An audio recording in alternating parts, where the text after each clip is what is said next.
만화로 보는 그리스 로마 신화 1. 올림포스의 신들. 저자 토머스 불핀치. 토머스 불핀치는 미국의 하버드 대학을 졸업한 뒤에 박물학, 문학, 교육 등에 관한 일을 했습니다. 그는 그리스 로마 신화를 모르면 유럽 문화의 대부분을 이해할 수 없다고 하며 신화, 민담, 전설을 연구해서 전설의 시대, 기사도의 시대, 샤를마뉴의 전설 등의 책을 썼습니다. 그 가운데 전설의 시대는 영어로 된 가장 유명한 신화책으로 알려져 있습니다. 그리스와 로마를 비롯하여 세계 여러 나라의 신화들을 소개한 전설의 시대의 그리스 로마 신화는 이야기 솜씨가 뛰어나고 서술이 간결하여 오랜 세월 동안 온 세계 독자들의 사랑을 받으면서 신화 분야에 가장 권위 있는 책으로 평가받고 있습니다. 만화로 보는 그리스 로마 신화 시리즈는 전설의 시대의 그리스 로마 신화를 바탕으로 하여 엮은 것입니다.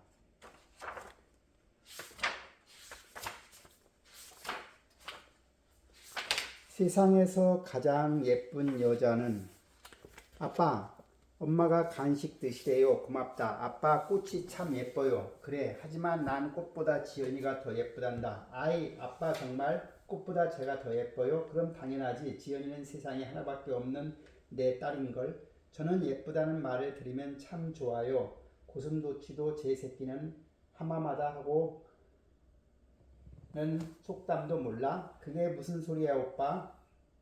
네가 아빠의 딸이니까 예뻐 보이신다는 뜻이지 뭐. 아빠, 오빠 말이 사실이에요? 아니야, 지연이는 이 세상에서 가장 예쁜 여자야. 아빠 말씀은 사실이 아니야. 질투하지 마. 아빤 사실대로 칭찬하셨어. 거울아, 거울아, 이 세상에서 누가 가장 예쁘니? 숲에서 7 난쟁이와 함께 살고 있는 백설공주가 제일 예뻐요. 갑자기 백설공주 얘기는 왜 해? 몰라서 물어. 이 세상에서 가장 예쁜 여자는 백설공주잖아. 지우야, 그렇게 생각한다면 이 세상에서 가장 예쁜 여자는 아프로디테란다. 비록 여신이기는 하지만. 아프로디테라고요? 처음 들어보는 이름인데요. 누구예요? 그리스 신화에 나오는 아름다움과 사랑의 여신이야. 영어로는 비너스라고 해. 아, 비너스. 그 비너스가 아프로디테라고요? 그래. 우리나라 사람들은 영어 영향 때문에 비너스라고 많이 알고 있어. 문학 작품이나 텔레비전 광고에도 자주 나오잖아. 자, 이 그림을 봐라. 이탈리아의 화가 보티첼리가 그린 비너스의 탄생이야. 비너스, 아니, 아프로디테가 지연이보다 훨씬 예쁘네요. 난 아무리 봐도 나보다 못생긴 것 같은데? 오빠 눈이 삐었나 봐요. 안 그래요, 아빠? 그래, 오빠가 괜히 심술을 부르는구나. 하지만 아프로디테도 아주 아름다워요. 맞아. 아빠, 이 조각 작품도 유명하죠? 아, 그래. 아틀라스란다. 그리고 그리스 신화의 티탄이라는 신들 가운데 한 남자야.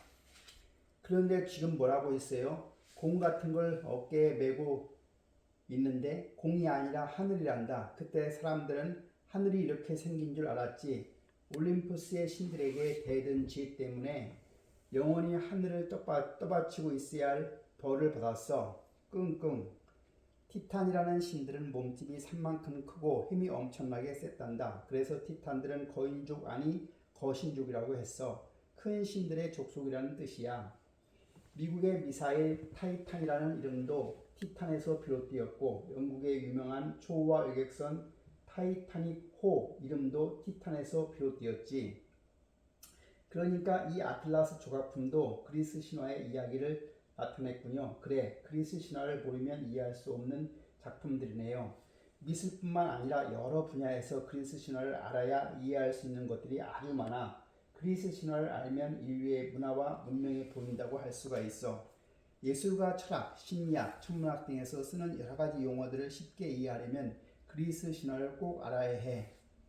아빠, 저 열매들은 다 따먹으면 참 맛있겠어요. 그리스 신화는 거대한 나무에 인류 문화의 갖가지 열매가 열린 셈이야. 그 열매에는 천문학, 미술, 문학, 철학, 심리학 등 물론이지 어린이들에게나 어른들에게나 그리스 신화는 추천도서, 필독서서, 권장도서, 영순위란다. 오빠, 영순위가 뭐야? 제일 먼저 꼭 읽어야 한다는 뜻이야. 그리스 신화는 신들 이야기뿐만 아니라 헤라클라스, 테세우스, 오디세푸스 같은 세우스 같은 영웅들의 활약과 왕, 왕비, 왕자, 공주 등의 감동적인 이야기 그리고 무시무시한 괴물들 이야기로 가득 차 있지. 참 재미있겠다. 너무너무 재미있지. 그럼 아빠가 그리스 신화를 들려주세요. 그래요, 아빠. 나 지금 바쁜데 그림을 먼저 그려야 해. 아빠, 얘기해 주실 것처럼 호기심만 잔뜩 나게 하시고선 아빠 치사하셔. 정말 듣고 싶니? 네. 그래? 그럼 앞으로 시간 나는 대로 얘기해 주마. 너희들 공부와 교양에 크게 도움이 될 테니까. 세계와 신들의 탄생. 옛날 아주 먼 옛날 땅과 하늘과 바다로 갈라지기 전에 세계는 하나의 커다란 혼란 덩어리였대.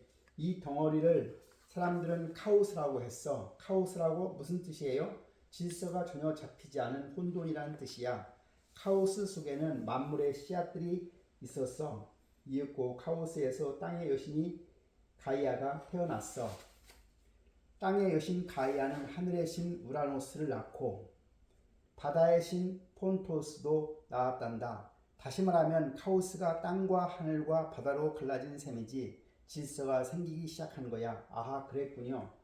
땅의 여신 가이아는 자기가 낳은 하늘의 신 우라노스와 결혼해서 네 어머니와 아들이 결혼해요. 어머니, 그러니까 신화지. 까마득한 옛날의 신들 이야기야. 가이아는 우라노스와 결혼해서 6아들과 6딸을 낳았어. 이 자식들이 바로 티탄이야. 몸집이 어마어마하게 큰 신들이었어. 키가 큰 그들은 거신족이라고 해. 신과 신 사이에서 태어난 자식들이니까 신이군요. 이 6아들과 6딸들이 각각 결혼해서 자손을 퍼뜨렸어. 예, 친형제 자매끼리도 결혼을 그러니까 신하라고 했잖아. 지금 우리 생각과는 달랐어. 아무리 그래도 그렇지. 자손을 퍼뜨리려면 그렇게 할 수밖에 없었던 거야. 가이아는 티탄들을 낳은 뒤에 또 3명의 아들을 낳았어. 그 자식들은 키클로프스라고 해. 그들도 티탄들처럼 몸집이 컸는데 커다란 눈이 이마 한가운데 하나씩 밖에 없었어. 어머, 흉측해라. 흉측하다고 그 다음에 낳은 자식들은 더 흉측했어. 3명을 더 낳았는데 머리가 각각 50개, 팔이 100개씩 달려 있었거든. 그들을 헤카톤케이라고 해. 예, 뭐라고요? 끔찍해. 그렇게 끔찍하다고 생각한 것은 없어. 왜요? 끔찍한 건 끔찍한 거예요. 티탄, 키클로프스, 헤가톤, 케이르는 모두 대자연의 엄청난 힘을 상징했을 뿐이야. 사람의 힘으로는 어쩔 수 없는 태풍이나 폭우, 벼락, 지진, 화산 폭발 같은 번쩍, 꽝꽝. 그렇다면 조금 이해가 돼요. 자연에 대한 두려움이 신을 만들어냈군요. 바로 그래, 옛 그리스 사람들이 상상해낸 거지. 가이아가 괴물 같은 자식들을 낳자 남편 우라노스가 굉장히 화를 냈어. 누가 이따위 애들을 낳으라고 했어? 창피하지도 않아? 남편은 헤카톤케이를 땅속 아주 깊은 곳에 가두어 버렸어. 그곳을 타르타로스 지옥이라고 해. 어머니 가이아가 우라노스에게 대들었어. 아이들은 왜 타르타로스에 가두는 거죠? 당신이 애들을 흉측하게 낳았기 때문이야. 몰라서 물어? 그 애들은 나 혼자 낳았어? 당신이 그 애들을 낳게 했잖아요. 맞아. 아버지도 책임이 있어. 어쨌든 이 흉측한 애들은 보기 싫어. 억울해. 참을 수 없어. 어디 두고 보자. 땅의 여신 가이아는 땅속에 박혀있는 세부치로 큰 낫을 만들었어. 이만하면 됐다. 왜 낫을 만들었죠? 그 낫으로 무엇을 하려고요? 가이아는 6명의 티탄 아들들을 불렀어. 너희 아버지가 너희 동생들을 보기 싫다고 땅속에 가두었어. 그런데 내가 그런 동생들을 낳은 것은 아버지 책임이야. 누가 이 낫으로 아버지의 고추를 잘라버리겠냐? 그리고 누가 아버지를 영원히 쫓아버리겠느냐? 예, 아버지를요? 5 형제는 아버지를 두려워하며 얼굴이 하얗게 변했어. 제가 하겠어요. 힘이 가장 센 막내 크로노스가 나섰단다.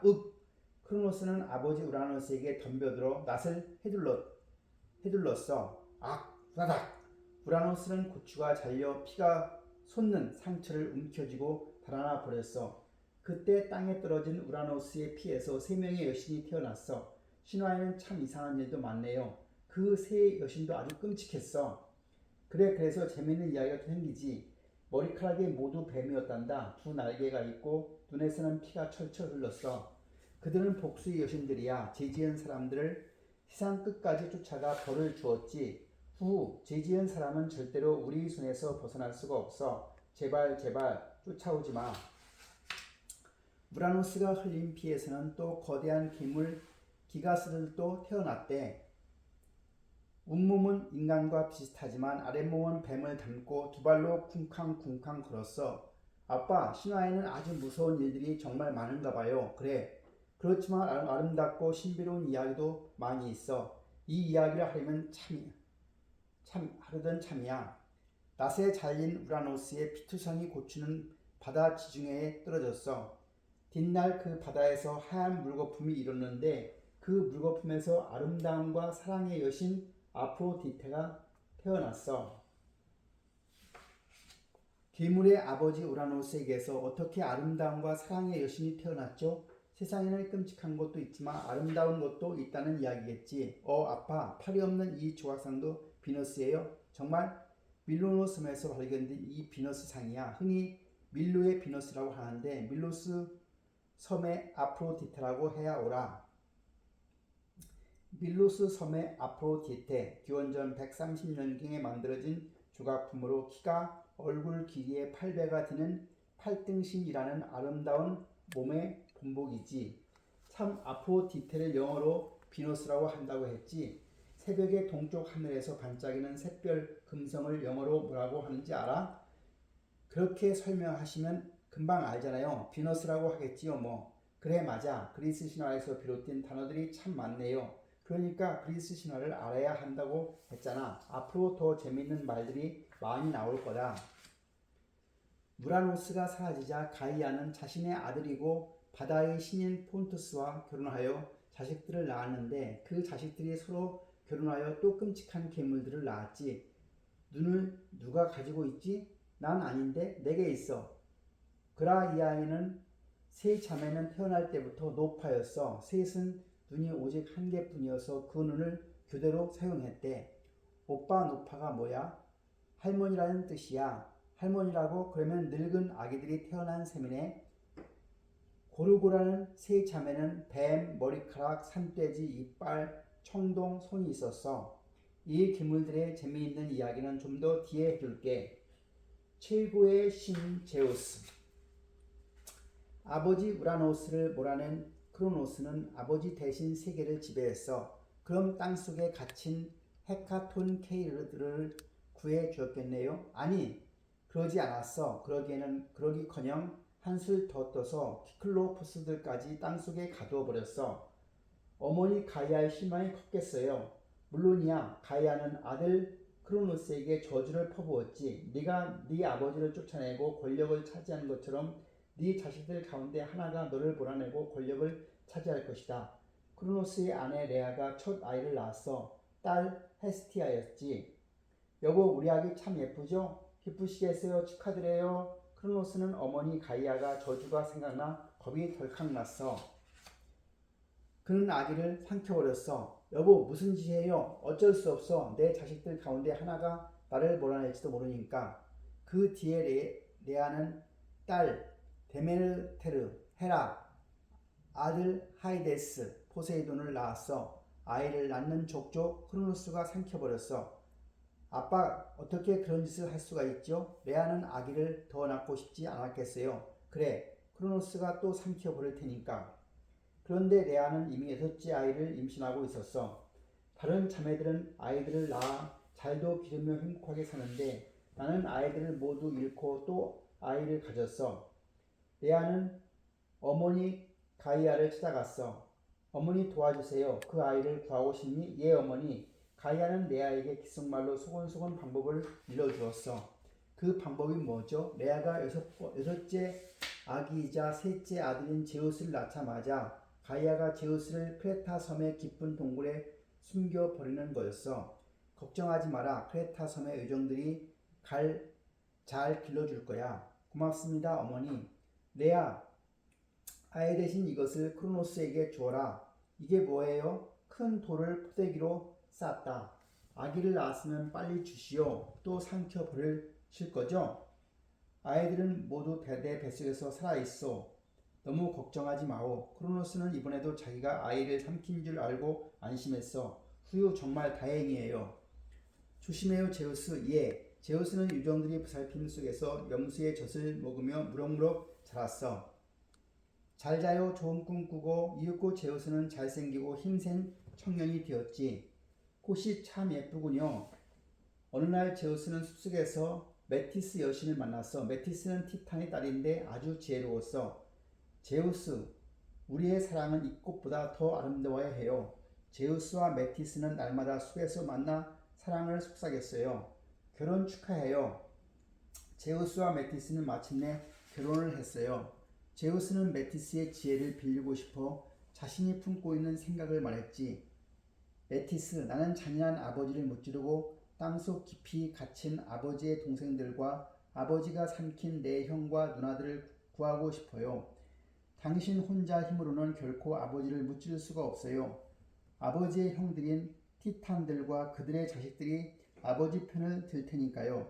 당신 편을 드는 강한 지원군이 있어야 해요.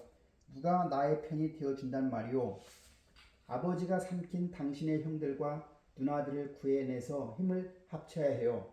그들을 어떻게 구하지? 제가 방법을 생각해 보겠어요.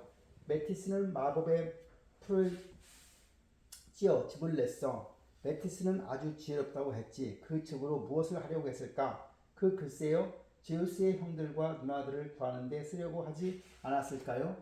맞았어. 그 즙을 먹는 것을 토하게 하는 약이야. 크로노스에게 먹여 그동안 삼킨 자식들을 토하게 하려는 깨였지. 와, 내가 알아맞혔다. 나는 지혜로운 여신이 아니라 지혜로운 소년이야. 치, 그까짓 거 가지고. 자, 나는 천재야. 왕천재란 말이야. 자, 이 집을 술에 타서 아버지가 마시게 하세요. 그러면 아버지가 형들과 누나들을 모두 토해낼 거예요. 난 아직 아버지를 본 적도 없는데 어머니께 갖다 드리고 부탁하세요. 참, 그러면 되겠구나. 제우스는 곧 어머니를 찾아갔어. 어머니, 이 집을 꼭 아버지가 마시게 해주세요. 너무 걱정하지 마라, 내 아들아. 레아는 집을 술에 타가지고 얼굴에 애교를 가득 띠고 오랜만에 남편에게 갔어. 자, 한잔하세요. 제가 특별히 담근 술이에요. 웬일이야? 당신 늘 애들 문제로 징징거리더니 애들은 당신이 뱃속에 잘 보호하고 있으니 있기로 했어요. 그래, 그래야지. 미안해. 크로노스는 술을 마시자마자 속이 몹시 메스꺼렸어. 하이데스, 포세이돈, 헤라, 데메테르, 헤스티아, 형님들 누나들 빨리 무장을 해야 해요. 6 형제 자매들은 제우스를 무드머리로 삼고 아버지에게 덤벼들었어. 이제 아버지의 시대는 끝났어요. 물러나세요. 크로노스는 젊은 신들을 당할 힘이 없었어. 자식들을 삼키는 나쁜 짓을 했으니까 혼 좀 나야죠. 그래요. 자기도 아버지를 몰아냈었잖아요. 아, 내 자식들 가운데 하나가 나를 몰아내고 권력을 차지할 것이라던 어머니의 저주가 사실이 되는구나. 크로노스는 한탄하고 허겁지겁 달아나버렸지. 하, 그거 참 쌤통이다. 그래도 자식들이 아버지를 몰아낸다는 건 좀 꺼림칙하다. 어떤 사실을 보고 나름대로 자기의 판단을 내리는 건 좋은 것이야. 마침내 제우스가 세계의 새로운 지배자가 되었어. 우라노스가 크로노스에서 다시 제우스가 된 거야. 제우스는 권력을 형들과 나누었어. 제우스 자신은 하늘과 땅을 지배하고 포세이돈은 바다를, 하이데스는 저승인 지하의 세계를 지배하기로 했지. 제우스 자신은 하늘과 땅을 지배하고 포세이돈은 바다를 지배하고 하이데스는 저승인 지하의 세계를 지배하기로 했어. 그 밖에 태양신인 헬리오스의 자리를 아폴론이 차지하고 달의 여신인 셀레네의 자리를 아르테미스가 차지하는 등 모든 권력이 티탄들에게서 올림포스 신들에게 옮겨졌어. 쳇! 제우스 형제들이 권력을 잡자 티탄들과 그들의 자손들이 반발했어. 우린 이게 무슨 꼴인감? 저런 애송이들이 우리를 다스린다고? 우습군. 티탄 가운데 힘이 센 대표들이 시식거리며 제우스에게 몰려갔어. 웬일이지? 누구 마음대로 너희들이 권력을 차지해? 건방진 놈들. 우리에게 감히 대들겠다는 거야? 그렇다면 기꺼이 상대해주지. 이윽고 제우스 형제 자매들과 티탄들의 무서운 싸움이 벌어졌어. 쳐라! 앗! 에이! 이 싸움은 아주 오랫동안 계속되었어. 10년이 넘어도 승부가 나지 않았어. 모두 불사의 신이기 때문이었어. 불사란 죽지 않는다는 말이야. 제우스 형제들은 할머니인 땅의 여신 가이아를 찾아갔어. 저희에게 이길 방법을 가르쳐 주세요. 잊고 있었니 제우스, 깊은 땅 속에 갇혀 있는 너희 아버지의 형제들이라고요? 클로포스들과 헤카톤 케이르들을 구해내서 함께 싸우도록 해라. 맞아. 그분들이 도우면 큰 힘이 될 거야. 고맙습니다, 할머니. 아니다. 불쌍한 내 자식들을 구해주면 오히려 내가 고맙지. 누구냐? 무슨 일로 왔느냐? 제우스 형제들은 곧 땅속으로 들어갔어. 크로노스의 아들 제우스입니다. 삼촌들을 구하러 왔어요. 이눈박이 키클로푸스들은 솜씨가 기막히게 좋은 대장장이어서 제우스 형제들을 뛰어난 무기들을 만들어 주었지. 제우스에게는 무서운 벼락을, 포세이돈에게는 삼지창을, 하이데스에게는 마법의 투구를 만들어 주었대. 제우스가 벼락을 치면 큰 산이 날아가고 포세이돈이 삼지창을 때리면 땅이 갈라지고 바다가 뒤집혔지. 하이데스가 마법의 투구를 쓰면 모습이 보이지 않게 되어 티탄들을 마구 무찔렀어. 아빠 제우스 형제들의 무기가 아주 멋져요. 그 중에서 넌 어떤 것을 제일 갖고 싶니? 도깨비 감투 같은 마법의 투구요. 그 투구를 쓰고 괜히 아이들을 괴롭히는 나쁜 녀석들을 때려주고 싶어요. 놀이터에서 귀여운 여자애들의 머리카락을 만지기도 하고요. 마법의 투구가 없어서 오빤 여자애들 머리카락을 잘 만졌잖아, 어제도. 아, 아빠, 신화얘기 계속해주세요. 팔이 100개나 달린 헤카톤 케이르들은 100개의 손으로 바위들을 들어 마구 던지댔어. 티탄 가운데 앞니를 미리 내다볼 줄 아는 프로메데우스는 동생 에피메데우스와 함께 제우스 편을 들어 싸웠어. 이 싸움은 머자나 제우스 편의 승리로 끝난 거야. 티탄들은 젖먹던 힘까지 내어 싸웠으니 제우스 편을 당할 수가 없었어. 아, 항복, 억울해. 온 세계가 숯밭이 되도록 계속된 싸움이 끝난 거야. 이제 우리들은 어떻게 할 거지? 제우스는 대든 티탄들에게 벌을 내렸어. 그들 가운데 가장 힘이 센 아틀라스는 세상의 서쪽 끝으로 보내 어깨로 하늘을 떠받치고 있게 하고, 그래서 그 유명한 아틀라스 조각이 만들어졌군요. 그런데 아틀라스가 떠받치고 있는 것이 지구라는 이야기도 있어. 하늘인지 지구인지도 몰랐다면 그때 사람들은 모두 형편없는 멍청이 바보들이었나 봐. 오빠도 참. 나머지 티탄들은 깊은 땅속 타르타로스에게 가두고 헤카톤 케이르들에게 감시하게 했지. 타르타로스다. 너희들도 우리가 오랫동안 겪은 고통을 실컷 맛보아라. 물론 제우스 편을 들어 용감히 싸운 프로메데우스 형제 등은 빼고. 제우스가 티탄들을 땅속에 가두자 티탄들의 어머니인 가이아가 몹시 화를 냈어. 내 자식들을 또한 끔찍한 타르타로스에 가두다니. 제우스 이놈, 두고 보자. 가이아는 전에 낳은 어떤 괴물보다 더 무서운 자식을 낳았어. 티폰이라는 이 괴물은 몸집이 어마어마하게 크고 눈에 불길이 솟았어. 머리에 달린 수백 마리의 뱀들이 새빨간 혀를 알랑거리고, 가이아는 티폰에게 명령했어. 어서 가서 제우스를 무찔러라. 예, 어머니. 티폰은 땅이 흔들리도록 으르렁거리며 올림포스 산으로 돌진했어. 아, 처음 보는 괴물이군요. 내 벼락 맛을 보고 싶은가 보지?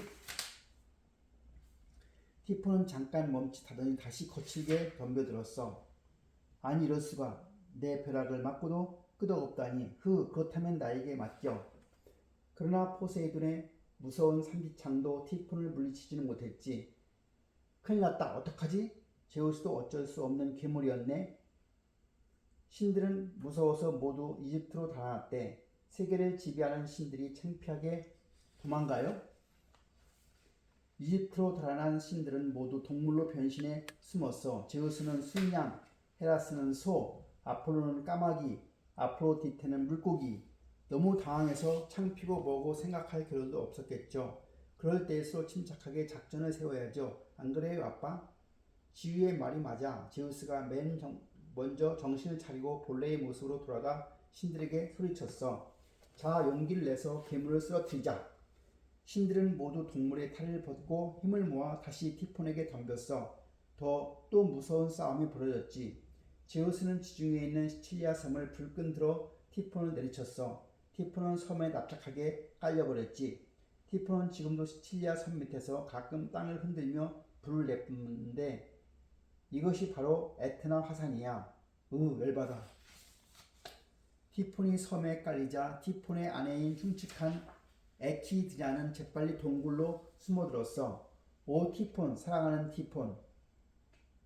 에키드나는 동굴 속에서 무시무시하게 생긴 괴물들을 낳아 길렀대. 아버지 없이 태어난 내 귀여운 새끼들, 가엾은 내 새끼들. 이 끔찍한 괴물들 이야기는 나중에 해줄게. 아주 재미있을 거야. 어쨌든 용감한 제우스가 완전히 승리했군요. 아니, 아직 완전히 승리한 건 아니야. 어머, 왜요? 또 한 번의 큰 싸움이 있었는데 이 싸움에서 영웅 헤라클레스가 크게 활약해서 승리했대. 이 같은 싸움은 새로 권력을 차지한 세력과 권력을 빼앗긴 세력의 싸움이라고 할 수가 있어. 선생님이 싸우면 안 된다고 하시는데 올림푸스의 위대한 12신. 그리스 북부에 있는 올림푸스 산은 구름을 뚫고 솟은 높은 산이었어. 자, 지도를 잘 봐. 그리스 신화의 중심 무대들이 나타나 있어. 특히 올림푸스의 산의 위치를 잘 기억해둬. 리눔바기 키클로포스들은 뛰어난 대장장일 뿐만 아니라 훌륭한 석공들이기도 했어. 올림푸스 산 꼭대기에 제우스를 비롯해 여러 신들을 위해 화려한 궁전을 지었어. 올림푸스 궁전의 큰 홀에서 여러 신들이 날마다 모여 암브로시아를 먹고 텍타르를 마시며 잔치를 벌였대. 암브로시아는 신들의 음식이고 텍타르는 신들의 음료였지. 이 음식과 음료를 먹으면 늙지도 않고 죽지도 않아. 아빠 텍타르라고 하셨죠. 그럼 슈퍼마켓에서 파는 과일 주스 텍타르 같은 것이었어요? 과일 주스가 아니고 술 같은 거였어. 그렇지만 넥타라는 말이 넥타르에서 비롯된 것은 사실이야. 넥타를 마셔도 늙지 않고 죽지 않으면 참 좋을 텐데. 하하, 지연이도 신이 되고 싶은가 보지? 날마다 모여서 음식과 음료를 먹고 마시기만 했으면 재미없었겠네요. 아니지, 그 자리에서 신들은 세계에서 일어난 여러 일들을 이야기하고 세계를 다스리는 방법을 의논했어. 세상을 평화롭고 풍요롭게 다스려야 해요. 세계의 만물이 우리 신들을 잘 받들고 고맙게 생각하도록 해야죠. 잔치 때마다 아름다운 청춘의 여신 헤베가 넥타르를 따라주고 한 잔 더 줘 헤베. 네, 음악의 신 아폴론이 리라라는 현악기를 연주했대. 9명의 자매인 무사, 뮤즈 여신들이 리라 소리에 맞춰 노래를 불렀어. 졸려서 먼저 가겠어요. 나도 가야겠어요. 해가 지면 신들은 모두 자기 집으로 돌아가 잠을 잤어. 올림푸스 궁전의 큰 홀에는 12개의 빛나는 황금 의자가 놓여 있었어. 신들 가운데 제일 높은 12신이 이 의자에 앉아 하늘과 땅을 다스렸지. 이 12신은 최고의 신 제우스를 비롯하여 그의 형들과 누나 그리고 자식 등이었어. 저승인 지하의 세계를 다스리는 하이데스는 신들이 모임에 참석하지 않았어. 최고의 신 제우스. 제우스는 최고의 신이었어. 신들의 왕이었지. 그는 신의 세계와 인간의 세계에서 일어나는 모든 일을 맡았어. 제우스님, 이놈이 신들을 업신여기는 말을 했습니다. 벌을 내려주십시오. 골치 아프군요. 아닙니다. 그런 일 없습니다. 제우스는 무서운 벼락과 아이기스라는 방패로 무장하고 하늘과 땅을 다스렸지. 제우스의 힘은 다른 모든 신들의 힘을 합친 것보다 셌어. 나의 뜻을 거스르면 벼락으로 혼내줄 테야. 그러나 제우스는 전지전능한 신이 아니었어. 티탄이나 티폰 같은 것들의 저항을 받기도 한 것을 보면 말이야. 그리고 아내 헤라 등 다른 신들의 속임수에 넘어가기도 했어. 그런 일도 있었어요. 한편 제우스는 어쩔 수 없는 바람둥이였대. 아내인 헤라 몰래 수많은 여신이나 요정 그리고 인간 여자들을 사랑하여 많은 자식을 낳았지.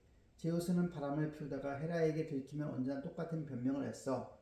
뭐라고 했어요? 우리의 자손을 많이 퍼뜨려 신들의 힘을 크게 하는 것이 나의 의무야. 제우스를 상징하는 새는 독수리이고 나무는 떡갈나무였어. 최고의 여신 헤라. 제우스의 누나이자 아내이며 신들의 여왕인 헤라는 아름다운 여신인데 질투가 아주 심했어. 제우스가 어디 갔지? 틀림없이 또 바람을 피우러 갔겠지. 헤라의 질투는 당연했어. 헤라는 신성한 결혼과 가정을 수호하는 여신이었으니까. 그래서 제우스와 헤라는 재미있는 사건을 많이 일으켰지. 무서운 것이 없는 제우스도 헤라의 질투는 무서워했어. 아빠, 그럼 헤라는 제우스가 바람둥이인 줄 모르고 결혼했어요? 알았겠지, 신이니까. 제우스와 헤라의 결혼에는 흥미로운 사건이 있었어. 제우스는 아름다운 헤라에게 홀딱 반해서 쫓아다녔대. 헤라, 사랑해. 나와 결혼해줘. 바람둥이는 싫어요. 오, 헤라. 헤라가 멋지게 T자를 놨대요. 그래도 결국 결혼을 했잖아요. 제우스는 한 번 T자를 맞고 물러설 신이 아니었어. 한 가지 끼를 생각해냈어. 어느 날 제우스는 헤라가 산책하는 길에 비바람을 일으켰어. 날씨가 갑자기 왜 이러지? 어머, 뻐꾸기가 비바람을 맞아 떨어졌네. 가엾기도 해라. 따뜻하게 안아줘야지. 헤라, 사랑해. 나와 결혼해줘. 뻐꾸기는 제우스가 변신한 것이었어. 제우스는 한 번 마음에 든 여자는 수단과 방법을 안 가리고 차지했지. 마침내 헤라는 제우스와 결혼했어. 그들의 할머니 가이아가 말했어. 너희들의 결혼을 축하한다. 결혼 선물로 신부에게 황금 사과가 열리는 나무 한 그루를 주마. 고마워요 할머니, 참 아름다워요. 헤라는 그 사과나무를 아주 소중하게 여겼어. 세계의 서쪽 먼 곳에 있는 비밀 정원에 정성 들여 심었지. 머리가 100개나 되는 용이 지키게 했어. 그리고 새 의정들어 보살피게 했지. 이 나무에서 열리는 황금 사과에 얽힌 재미나는 이야기가 있으니까 잘 기억해 두도록 해. 제우스는 헤라와 결혼한 뒤에도 헤라 몰래 바람을 피우다가 자주 들켰어. 헤라는 그때마다 질투가 불같이 일어 제우스와 사랑을 맺는 상대에게 잔인한 벌을 주고 그들 사이에서 태어난 자식들도 모두에게 괴롭혔대. 신성한 결혼의 여신이니까. 여기서 지금 뭐하는 거죠? 헤라는 게임하는 제우스를 감시하느라 언제나 두 눈을 부릅뜨었지. 꽃이 아름다워서 구경하고 있어. 헤라를 상징한 동물은 암수와 공작이었어. 바다의 신 포세이돈. 포세이돈은 바다의 신이야. 제우스 다음으로 막강한 권력자였어. 미국 잠수함에서 쏘는 탄도미사일에도 포세이돈이 있었어. 그래, 그 이름도 바다의 신 포세이돈의 이름을 딴 거지. 그는 삼지창을 들고 흰 말들이 끄는 황금 전차를 타고 파도치는 바다 위를 질주했지. 달려라 달려. 삼지창으로 바다를 치는 산더미 같은 파도가 하늘로 쐈어.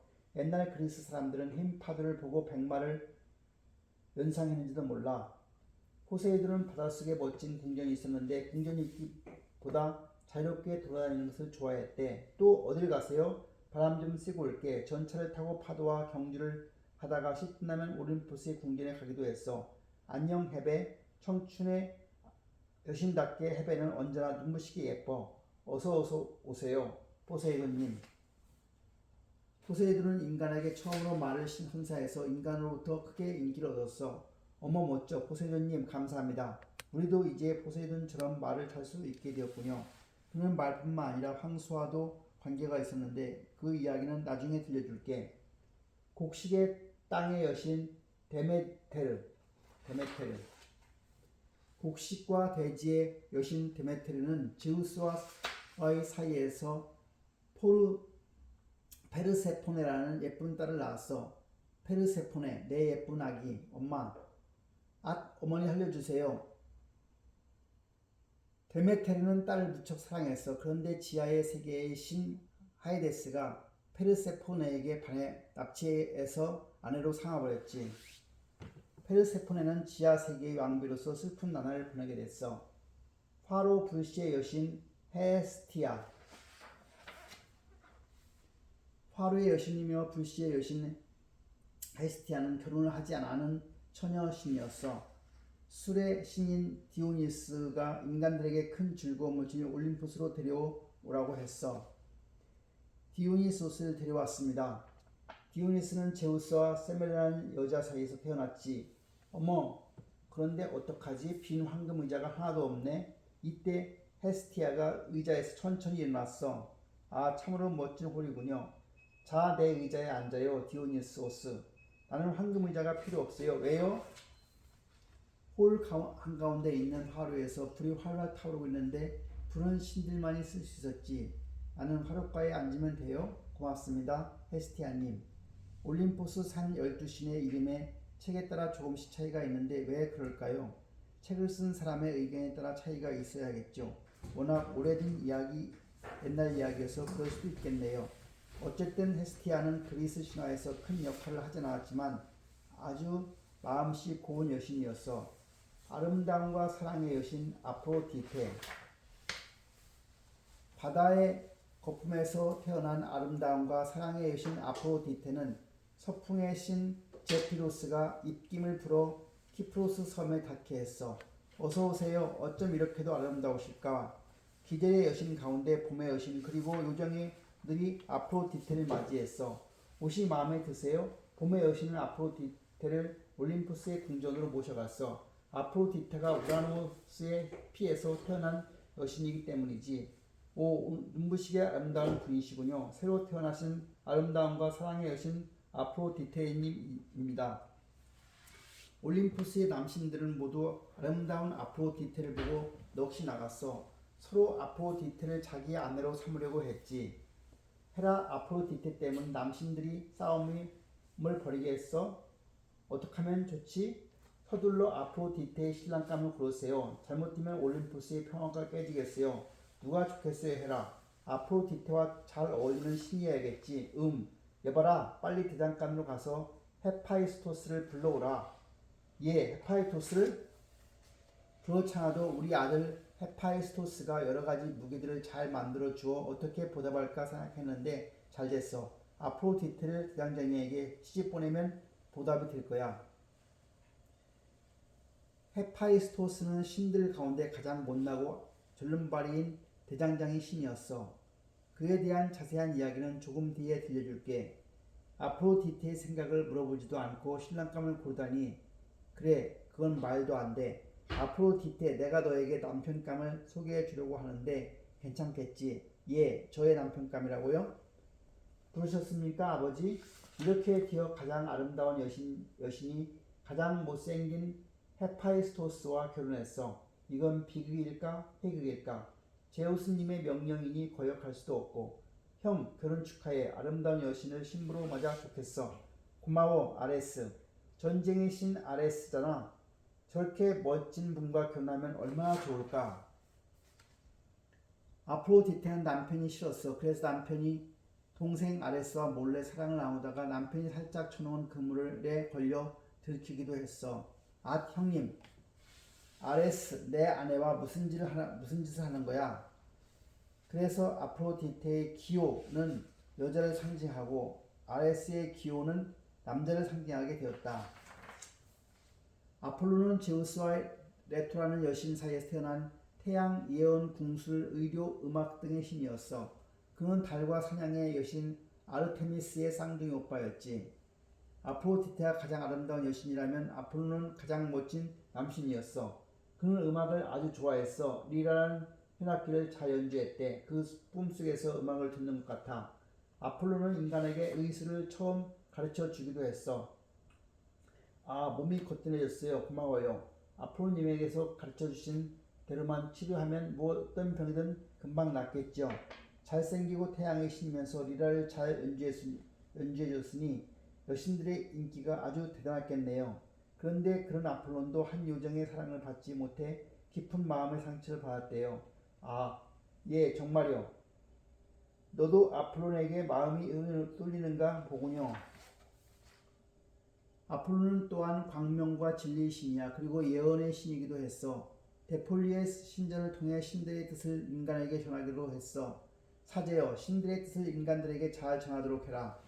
옛 그리스 사람들은 델포이를 세계의 중심이라고 생각했지. 어려운 일이 있으면 델포이 신전에 가서 사제로부터 신의 뜻을 들었어.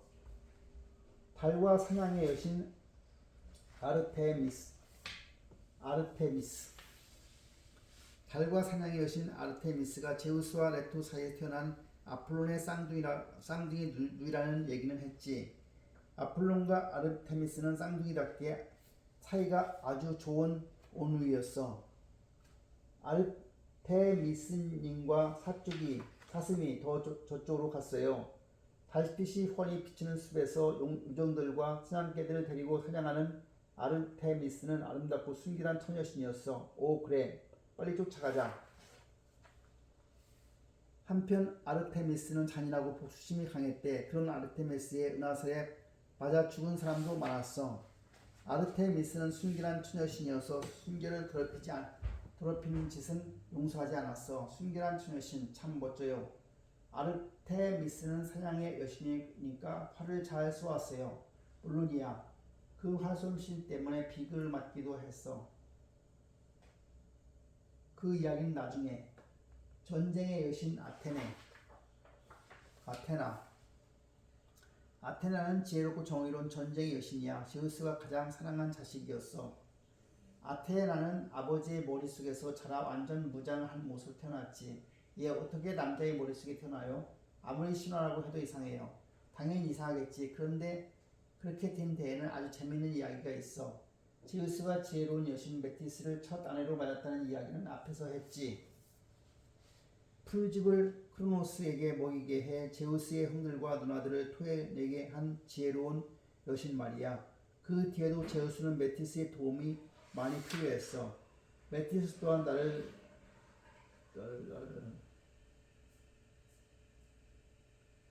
메티스 또 나를 좀 도와줘야겠어. 그러던 어느 날 할머니 가이아가 제우스에게 말했어. 메티스가 아들을 낳으면 그 아이는 너를 몰아내고 네 자리를 차지할 것이다. 마치 크로노스가 아버지 우라노스를 몰아내고 권력을 차지했듯이. 그리고 네가 아버지 크로노스를 몰아내고 권력을 차지했듯이. 제우스는 할머니의 예언을 두려웠어. 그래서 자나깨나 불안했어. 메티스가 아들을 낳으면 나를 몰아내고 내 자리를 차지한다고?